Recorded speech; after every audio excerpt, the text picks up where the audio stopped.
믿음 시리즈 이제 두 번째 시간을 갖는데요. 여러분, 우리가 믿음을 새롭게 해야 되는, 믿음 안에서 우리의 삶의 새로운 모습을 갖게 되는 그 은혜가 오늘 말씀을 통해서 여러분에게 가득 넘치게 되기를 주의 이름으로 축복합니다. 여러분, 지난주에 우리 안디옥 교회에서 최초로 선교사를 파송했죠. 누구였죠?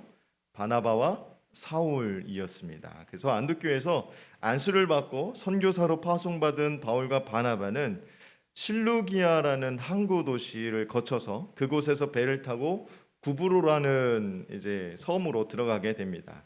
그리고 그 섬의 수도였던 살라미에 들어가서 복음을 전하게 되는데, 그런데 그 섬의 로마 총독이었던 서기오 바울이 선교사들, 그러니까 바울과 바나바를 불러서 내가 복음을 듣기를 원한다라고 그래서 요청을 하죠. 그런데 이렇게 복음을 듣고자 할 때 커다란 방해자가 나타납니다. 그게 누구였냐면 바예수라는 사람이었습니다. 그는 박수무당이었었어요. 유대인으로서 거짓 예언자였습니다. 7절 말씀에 의하면 그가 총독과 함께 있었다라고 한 것으로 봐서 일종의 왕실 마술사였던 것 같습니다. 그래서 바예수라는 사람은 총독의 수하에서 거짓 예언을 하면서 상당한 부를 축적하고 권세를 누렸던 것 같은 그런 느낌을 가지고 있습니다. 바나바와 바울이 복음 전하는 것으로 인해서 바예수는 권력과 신분에 상당한 위협을 느끼게 되죠. 그래서 그는 바울과 바나바를 일컬어서 8절 말씀에 뭐라고 기록하고 있냐면 대적하여 총독으로 믿지 못하게 힘을 썼다라고 이야기하고 있습니다. 이에 대해 바울은 바예수의 공격이 마귀의 장난이고 공격이라는 것을 알게 됩니다. 그런데 바울은 성령이 충만한 상태였기 때문에 11절 말씀에 나타난 것처럼 그의 눈을 어둡게 하게 됩니다.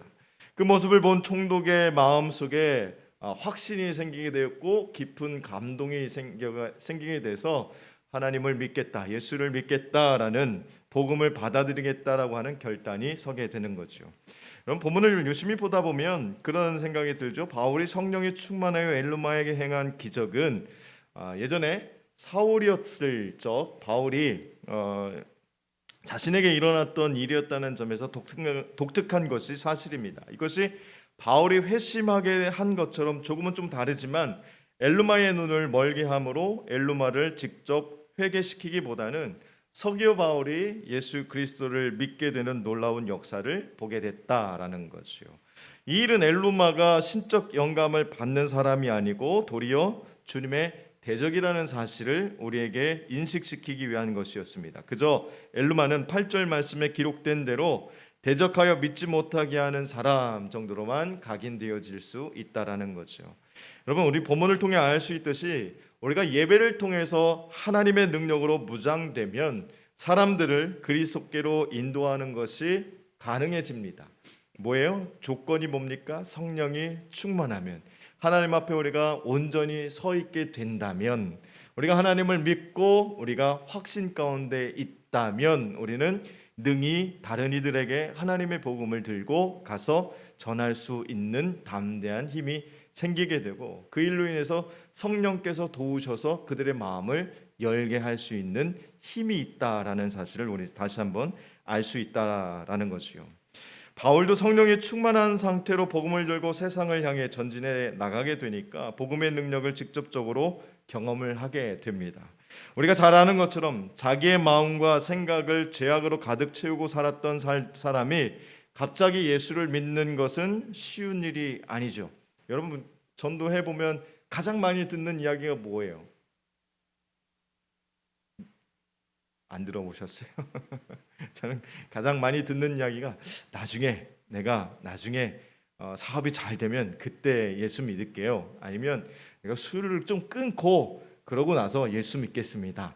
아니면 좀 내가 좀 뭔가 좀 이 해결되지 않는 그런 문제들이 좀 다 해결되면 그때 예수님을 믿겠습니다. 그다음 많이 듣는 얘기가 나도 한때는 주일학교 열심히 다녔었던 사람이고, 나도 한때는 학생회에서 임원도 했던 사람이고, 나도 한때는 청년부에서 열심히 하나님을 찬양했던 사람입니다. 근데 지금은 그렇지 않다라는 거죠. 그럼 얼마나 안타까운 일일까요? 근데 우리가 그런 사람들에게 하나님의 복음이 들어갈 수 있도록 우리는 우리가 먼저 무장하고 기도함으로 그들에게 다가가야 됩니다. 그것이 어떻게 자연스럽게 일어날 수 있을까라는 생각을 해보는데, 성령께서 그 영혼을 만져야만 가능하다라는 것을 우리가 알 수 있습니다. 그러면 전도자인 우리는 어떻게 준비해야 될까요? 성령께서 부으시는 신령한 은혜를 얻고 성령의 이끄심을 충만히 우리의 영혼에 담아 두어야 된다라는 겁니다. 그러기 위해서는 먼저 우리에게 믿음이 필요합니다. 우리 지난주에 믿음에 대해서 잠깐 함께 다 나누었죠. 우리에게는 믿음이 필요하다라는 것을 우리가 잊지 않았으면 좋겠습니다. 믿음에는 단계와 수준이 있습니다. 성경을 보면 예수님은 제자들에게 마태복음 6장, 8장, 14장에서 뭐라고 말하냐면 믿음이 적은 자들아라는 말을 자주 하십니다. 반면에 개들도 제 주인의 상에서 떨어지는 부스러기를 먹나이다라고 말하며 자신의 딸을 고쳐달라고 간청했던 가나안 여인에게는 예수님께서 뭐라고 말씀하시냐면 마태복음 15장 28절에서 여자여 내 믿음이 크다라고 말씀을 하시죠. 또한 말씀만 하셔도 자신의 하인이 나을 것이다 라고 고백했던 백부장을 보고는 뭐라고 예수님께서 말씀하시냐면 예수께서 들으시고 놀랍게 여겨 따르는 이 자들에게 이르되 내가 진실로 너희에게 이르노니 이스라엘 중 아무에게도 이만한 믿음을 보지 못하였다라고 이야기를 하죠. 여러분 여기에 다 공통적으로 들어간 게 뭐예요? 믿음이에요. 믿음. 그죠? 어떤 사람에게는 믿음이 없다라고 책망하셨고 어떤 사람에게는 이만한 믿음을 본 적이 없다라고까지 말씀을 하십니다. 믿음에는 크고 강하고 또 위대한 믿음이 있는 반면에 작고 약하고 보잘것없는 믿음도 있다라는 것을 우리가 말씀을 통해서 알 수가 있는 거죠. 여러분은 어떤 믿음을 갖고 있다고 여러분 생각하십니까? 지금 예수님께서 여러분의 믿음을 보시고 내 믿음이 크다, 내가 이만한 믿음을 보지 못했다라고 말씀을 하실 것 같습니까? 아니면 왜 이렇게 믿음이 작냐라고 여러분에게 말씀하실 것 같습니까? 그렇다면 어떻게 해야 더 크고 강하고 더 위대한 믿음을 우리가 가질 수 있을까요? 가나안 과부처럼 백부장처럼 어떤 그런 믿음을 우리가 소유할 수 있을까? 그것은 우리 믿음이 우리의 삶 속에서 행함으로 나타나야 이루어질 수 있다라는 것입니다. 믿음을 지식적 깨달음이나 감정적인 변화나 마음의 결단으로만 생각해서는 안 된다라는 거죠. 우리의 믿음은 우리의 행함 속에 그대로 나타나야 됩니다. 그래서 야고보서 2장 17절에서 뭐라고 말씀하고 있냐면 행함이 없는 믿음은 죽은 믿음이다. 그 자체가 죽은 것이다 라고 말씀하는 거예요. 믿고는 있는데 내가 행하지 않는 거예요. 예수님께서 이렇게 하라라고 우리에게 말씀하신 것을 내가 믿고는 있는데 그렇게 해야 내가 하나님의 백성이 된다, 하나님의 백성 같은 삶을 살 수 있다라는 것을 믿고는 있는데 내가 행하지 않는다면 죽은 믿음이다라는 거죠. 우리 예준이가 지난번에도 말씀드렸다시피 우리 아들이 수학 시간에 많은 것을 배우는데 내가 실생활에서 과연 이걸 쓸까요? 라고 물어요. 방정식 뭐 여러 가지가 있죠. 이런 걸 하는데 내가 쓸까요? 근데 그걸 안 쓰면 우리가 어떤 수식이나 이런 걸 구하다 보면 요즘에 흰남노요? 지금 오는 태풍이 흰남노죠. 여러분 그런 것들을 다 수치를 정하는 게 다 뭐예요? 수학식이나 과학이나 뭐 이런 것들을 다 통계로 해가지고 우리 뭐 경로를 예상하고 그러는 거잖아요. 그래서 하나도 빼먹지 않고 다 알아야만 가능한 거죠. 알아서 쓰는 것이 우리에게 유익이 되는 겁니다. 우리가 믿는다고만 하는 것으로 끝나는 것이 아니라 그 믿음을 가지고 우리가 세상에서 그 믿음대로 행하는 것이 우리가 생명력 있는 믿음의 삶을 사는 것이다라고 말할 수가 있다라는 거죠. 마찬가지로 야고보서 2장 22절에 뭐라고 말씀하고 있냐면 믿음이 그의 행함과 함께 일하고 행함으로 믿음이 온전하게 되었느니라라고 말씀합니다. 여러분 행함으로 나타나지 않는 믿음은 죽은 것으로 더 이상 성숙하지 못하고 믿음은 행함으로 온전하게 된다라는 것이죠. 그렇기 때문에 우리는 믿음으로 삶의 모습을 바꾸어 나가야 될 줄로 믿습니다. 먼저 믿음을 기준으로 잘못 행하였던 것을 버려야 되겠죠. 그리고 믿음 안에서 새로운 삶의 모습으로 우리는 살아가야 된다라는 거죠. 에베소서 4장 22절에서 24절 말씀을 함께 읽겠습니다. 시작.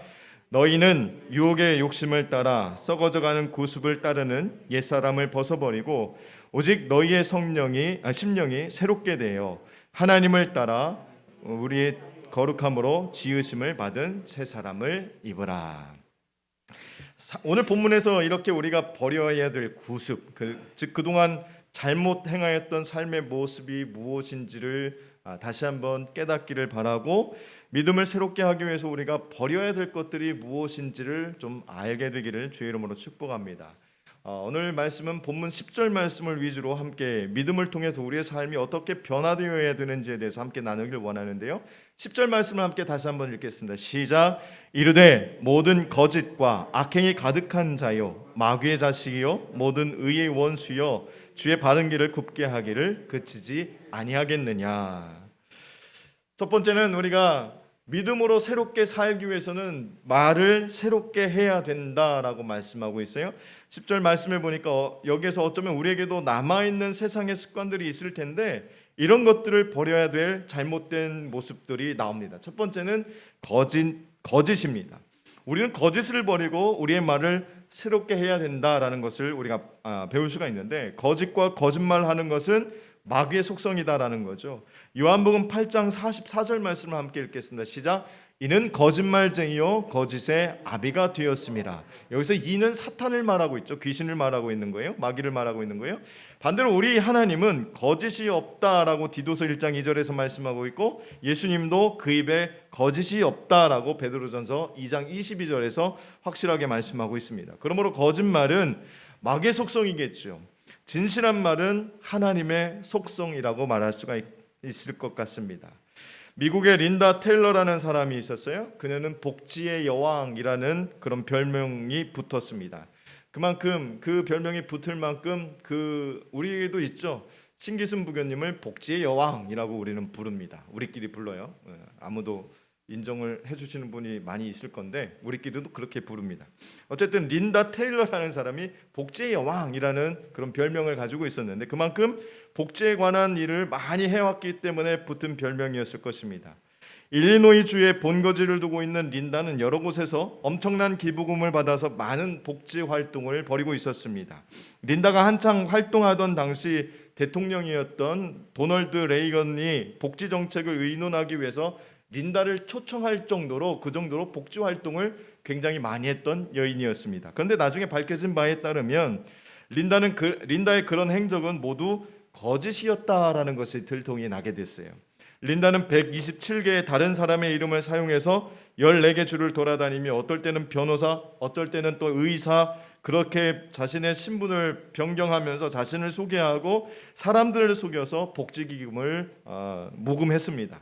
그렇게 모인 금액 중 많은 금액을 횡령하기도 했는데, 조사 결과 린다가 복지단체를 운영한 이유는 사람들을 속여서 모금을 한 다음에 세금의 문제를 피하고 자신이 이득을 보고자 함이었다라고 밝혀졌습니다.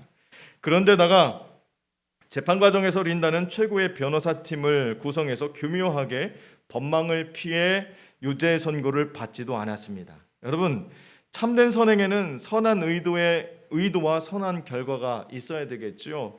이 중 어느 것 하나라도 하나님 앞에 떳떳하지 않다면 그것은 잘못된 선행이기도 하지만 거짓으로 가득한 삶으로 가짜 인생이 되는 것입니다. 린다가 그런 삶을 살았다라는 거죠. 우리는 하나님의 백성으로 믿음으로 산다는 것은 어떤 삶을 살아야 된다라는 것을 우리가 알 수가 있다고 믿습니다. 여러분, 어떻게 살아야 될까요? 우리는 진실하게 살아야 돼요. 하나님은 진실하신 분이시고 우리가 그렇게 살기를 원하신다라는 거예요. 믿음으로 살기를 원하신다라면 우리의 삶은 진실한 삶으로 살아가기를 주의 이름으로 축복합니다. 진리를 믿는 믿음은 거짓과 함께할 수 없는 법입니다. 여러분, 거짓을 버리시고 선한 의도라도 거짓말을 하지 않기를 주의 이름으로 축복합니다. 우리의 입술에 거짓을 버리고 진리만을 담아야 합니다. 우리의 말을 새롭게 해야 되죠. 그리고 이렇게 기도해야 됩니다. 시편 120편 2절 말씀에 이런 말씀이 있어요. 시작. 여호와여, 거짓된 입술과 속이는 혀에서 내 생명을 건져주소서. 여러분, 이 말씀 구절이 우리의 기도의 제목들이 되기를 주님의 이름으로 축복합니다. 두 번째는 선한 행동으로 새롭게 해야 된다라고 말씀하고 있어요. 다음으로 우리가 버려야 될 잘못된 모습은 악행입니다. 우리는 악행을 버리고 우리의 행동을 새롭게 해야 합니다. 구약의 선지서를 보면 하나님은 불신앙과 불순종만 책망하지 않으셨어요. 자신의 유익을 위해서 다른 일을 돌보지 아니하는 모든 불의와 악행도 하나님께서는 크게 책망하셨던 것을 우리가 볼 수가 있습니다. 우리 하나님은 공의와 사랑의 하나님이시기 때문에 그래서 이사야서 1장 16절에서 17절 말씀에 기록하고 있기를 이렇게 말씀하시는데 함께 읽겠습니다. 시작. 너희는 스스로 씻으며 스스로 깨끗하게 하여 내 목전에서 너희 악한 행실을 버리며 행악을 그치고 선행을 배우며 정의를 구하며 학대받는 자를 도와주며 고아를 위하여 신원하며 과부를 위하여 변호하라 하셨느니라. 이것이 우리에게 주어지는 정의라는 거죠. 하나님께서 우리에게 원하시는 삶은 악행을 버리고 선행을 구하는 삶이고 불의가 아닌 정의를 이루는 삶이다라는 것을 다시 한번 깨닫게 되기를 주의 이름으로 축복합니다. 베르나드로 박사가 하루는 거리에서 잘 곳이 없어서 방황하는 한 소년을 만나게 됩니다. 평소에 기부나 자선에는 별로 그렇게 관심이 없었던 그런 사람이었었어요. 그날따라 그 소년이 너무 불쌍하게 느껴져서 그는 견딜 수가 없었습니다. 박사는 결국 그 소년을 자신의 집으로 데려왔죠. 저택가드 같은 박사의 집에서 소년은 제대로 교육을 받고 자랄 수가 있었습니다. 베르나르도 박사가 베푼 평생의 선행은 그 소년 하나를 거둔 게 다예요. 근데 그 선행은 박사가 생각할 수 없을 정도의 커다란 결과를 가져왔습니다. 조지 윌리엄이라는 이 소년은 나중에 하나님을 만나게 되었고 청년들을 성경으로 양육하는 YMCA의 단체를 세워서 많은 영혼들을 구원해내는 큰 일을 하게 됩니다. 여러분, 작은 시도와 작은 일들이 상상도 하지 못할 큰 결과를 일으킨다는 것이 나비 효과입니다. 여러분의 손길을 통해서 어떤 사람들이 도움을 받게 되었을 때 그 사람이 나중에 어떤 일을 또 베풀지 우리는 알 수 없습니다. 그가 하나님을 만나고 그가 하나님 앞에 온전히 붙들림 받게 되면 크게 또 쓰임을 우리를 통해서 우리가 베푼 선행을 통해서 많은 사람들이 그렇게 또 쓰임을 받게 될 수 있다라는 믿음을 갖고 우리의 선행은 하나님의 은혜 가운데 이루어져야 될 줄로 믿습니다. 우리가 오늘 행하는 작은 선행이 훗날 어떻게 다시 돌아올지는 오직 하나님만이 아시겠죠. 여러분, 최고의 농부이신 하나님을 믿음으로 고백하며 삶을 하나님의 선으로 바꾸시기를 주의 이름으로 축복합니다. 그러면 하나님을 믿는 사람들은 지금까지 자신의 유익만을 위해서 살았던 행동을 돌이켜서 선행을 하고 정의를 이루며 삶을 살아가야 됩니다. 이것이 하나님의 공의와 사랑을 이루는 길이고 영광을 돌리는 일이기 때문에 그렇습니다. 마태복음 5장 16절에 이런 말씀이 있어요. 함께 보시겠습니다. 이같이 너희 빛이 사람 앞에 비치게 하여 그들로 너희 착한 행실을 보고 하늘에 계신 너희 아버지께 영광을 돌리게 하라. 뭐예요? 착한 행실은 하나님 앞에 영광을 돌리는 일이다 라고 말씀하고 있어요. 여러분, 우리가 하나님의 은혜 가운데 선행을 하는 것은 곧 뭐라고요? 하나님 앞에 뭘 돌리는 거라고요? 영광을 돌리는 것이다 라고 말씀 가운데 분명하게 말씀하고 있습니다. 우리가 세 번째로 생각해야 될 것은 바른 삶으로 새롭게 해야 된다라고 말씀을 하고 있어요. 우리가 버려야 될 모습 가운데 주의 바른 길을 굽게 하는 것이다 라고 오늘 말씀에서 기록하고 있습니다. 반대로 우리는 주님의 길을 바르게 세우는 삶을 살아가야 되는데 이 땅에 주님의 뜻을 이루는 삶을 살아가며 주님을 위하여 살아가는 모습으로 새롭게 해야 한다라는 것입니다. 우리의 말을 새롭게 하고 우리의 행동을 새롭게 하여 전체적인 삶의 모습을 바꿔가야 합니다. 그동안 자기 자신만을 생각하고 자신의 유익을 구하던 잘못된 삶의 모습을 버려야 된다라는 거죠. 여러분, 지금까지 제가 세 가지에 대해서 말씀을 드렸어요. 기본적으로 우리가 이 세 가지를 일반 세상적인 사람들도 도덕적으로 살아갔을 때 아주 올바르게 살아가는 삶의 모습입니다. 근데 우리는 믿음 안에서 그리스도 안에서 이 삶을 살아가야 되는 특별한 이유가 뭐냐면 하나님이 그렇게 살기를 특별하게 우리에게 요구하고 있기 때문에 그렇습니다. 세상 사람들은 그렇게 살지 않더라도 그렇게 양심의 꺼리낌이 없을 수 있습니다. 그런데 우리는 성령으로 우리 마음속에 하나님의 거룩한 은혜가 충만하게 임할 때 그렇게 살지 못할 때 우리는 양심의 하나님의 전 앞에서 온전히 서 있을 수 없는 부끄러울 수밖에 없는 삶의 모습이 될 수도 있다라는 거죠. 믿음을 가진 사람이라고 한다면 우리는 이 세 가지의 삶의 모습으로 살아가야 될 줄로 믿습니다. 예전에 한국을 찾은 대만 감찰 원장인 왕 젠시안 씨라는 분이 계십니다. 걸어다니는 도덕 교과서라고 불렸다고 해요. 그 사람의 삶의 원칙은 하나님께 영광 그리고 성경 말씀 중심이라는 원칙을 지켜가면서 정치 일반적인 관행조차 파격적으로 거부해서 시민들로부터 성인이라는 그런 칭호를 얻게 되었습니다. 그 왕씨는 기독 정치인에게 가장 중요한 덕목이 국민들에게 좋은 것을 주려는 자세이고 곧 사랑이라고 강조를 합니다. 그런데 권모술수가 난무하는 정치판에서 기독 정치인이라 하더라도 사랑을 실천하는 것은 쉬운 일이 아닌 것을 알게 되죠. 실제로 왕 제시안 씨가 재정부 장관이었을 당시에 불법과의 전쟁을 선포하고 국민들을 위한 정치를 하고 있을 때 부정을 일삼는 반대파의 외압으로 인해서 곧 자리에 물러나야만 됐습니다. 그런데 그럼에도 뜻을 굽히지 않고 검은 돈 정치 문화의 청산을 모토로 소시민을 위한 신국민당을 다시 창당해서 많은 국민들의 지지를 얻게 되었고 이후 감찰원장의 자리에까지 오를 수 있게 됩니다. 많은 사람들이 그에게 물었습니다. 숱한 난관 속에서도 원칙을 잃지 않고 사랑을 실천할 수 있었던 방법이 무엇이었습니까? 라고 물었을 때 그 한마디만 했다고 합니다. 기도입니다 라고 대답했어요. 어려운 난관 속에도 바른 길을 걸어갈 힘을 잃지 않을 수 있는 것은 기도 때문이었다라는 답이죠. 여러분, 우리가 바른 길을 걸어갈 때 수많은 어려움에 부딪힐 수도 있습니다. 그런데 그 힘 가운데 우리가 유혹에 넘어가지 않고 힘에 굴복하지 않을 수 있는 힘이 어디에서 나오냐면 기도에서 나왔다라는 것을 우리가 이 왕씨를 통해서 배울 수 있다라는 거죠. 그의 기도는 늘 하나님의 영광을 위한 삶을 포기하지 않도록 도우심을 구하는 기도였었습니다. 여러분, 우리도 이 기도를 해야 되지 않을까요? 세상 가운데 하나님의 영광을 위해서 내 삶 가운데 포기하지 않는 그런 삶이 우리에게도 주어지게 되기를 주의 이름으로 축복합니다.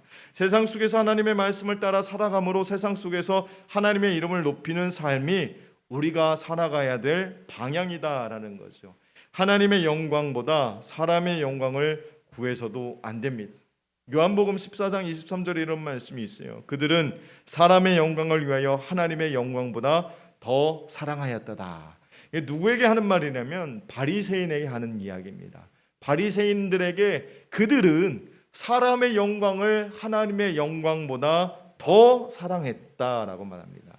여러분, 우리는 하나님의 영광을 위해서 살아갈 수 있는 믿는 자들이 되기를 주의 이름으로 축복합니다.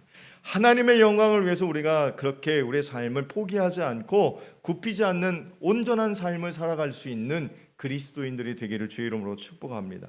우리 삶의 목적은 하나님의 뜻이고 하나님의 영광이 되어야 된다라는 거죠. 그래서 우리가 먼저 구해야 할 것은 하나님의 나라와 의이고 그런즉 너희는 먼저 나라와 그의 의를 구하라는 그 말씀대로 우리는 무엇을 하든지 하나님의 영광을 위해서 해야 된다라는 거죠. 고린도전서 10장 31절 말씀에 그런즉 너희가 먹든지 마시든지 무엇을 하든지 다 하나님의 영광을 위하여 하라라고 말씀하고 있습니다. 그럼 믿음은 내 안에 있는 어떤 감정이나 결단만을 의미하지는 않습니다. 믿음은 절대로 우리 안에 감추어져 있을 수 없습니다. 믿음은 사람을 변화시켜 새로운 삶을 살아가도록 만드는 하나님의 능력이기 때문에 그렇습니다. 그러므로 우리는 믿음으로 우리의 말을 새롭게 해야 합니다. 또한 우리는 믿음으로 우리의 행동을 새롭게 해야 합니다. 그래서 믿음으로 살아가는 우리의 삶의 모습을 통해서 하나님의 뜻이 이 땅에 이루어지고 하나님께 영광이 되어야 될 줄로 믿습니다. 말뿐인 믿음이 아니라 자신의 삶의 모습을 변화시키는 참다운 믿음을 우리가 다 소유할 수 있게 되기를 주의 이름으로 축복합니다. 하나님은 아브라함을 믿음의 조상으로 택하셨죠. 아브라함의 믿음이 좋아서도 아니고 그가 상식이 뛰어난 사람이어서도 아닙니다. 잘생겨서도 아니었고 재산이 많아서도 아니었습니다. 그런데 왜 하나님께서는 아브라함을 택하셨을까요? 이유는 간단합니다. 먼 훗날 누구든지 구원받을 수 있다는 진리를 가르쳐주기 위함이다라는 거죠. 예수님을 믿으면 구원을 받는다는 뜻이 무엇일까요? 내가 구원받기 위해 노력하거나 값을 치르지 않아도 된다라는 말입니다. 그것을 보여주시기 위해서 하나님은 한 이방인, 하나님이 없던 사람, 믿음이 없던 사람, 상식과 경험이 이성으로만 살아왔던 사람인 아브라함을 택하셨고 믿음으로 사는 법을 가르쳐 주십니다. 믿음의 비밀을 보여주십니다. 믿음은 내가 나를 설득하는 게 아니라는 사실을 알려주십니다. 믿음은 하나님께서 나를 설득하는 겁니다. 내가 나에게 확신을 주는 것이 아닙니다. 하나님께서 나에게 확신을 주는 것입니다. 다시 처음에 말씀드렸던 큰 믿음에 대해서 다시 한번 생각해 보시면 감사드리겠습니다. 여러분, 큰 믿음은 하나님께서 우리에게 주십니다. 순결한 믿음, 보배로운 믿음, 예수 그리스도에 의해 이루는 그 믿음을 여러분 하나님 앞에 구하며 하나님 앞에 간절히 소망하시기를 주의 이름으로 축복합니다. 하나님께서 우리의 기도를 통해서 우리가 더욱 믿음의 사람으로 서도록 도우실 줄로 믿습니다. 여러분, 이왕 예수 믿는 것, 여러분 이왕 교회 열심히 나와서 예배드리는 것, 믿음 안에서 예배하고 예수를 믿기를 주의 이름으로 축복합니다. 이왕 하나님 앞에 서기를 결단하셨으면 믿음으로 주님 앞에 여러분의 삶을 다 드릴 수 있기를 바라고, 믿음으로 여러분의 삶의 모습이 다 바뀌어지기를 주의 이름으로 축복합니다. 우리 함께 그 믿음을 생각하면서 함께 찬양 드리면 좋을 것 같아요.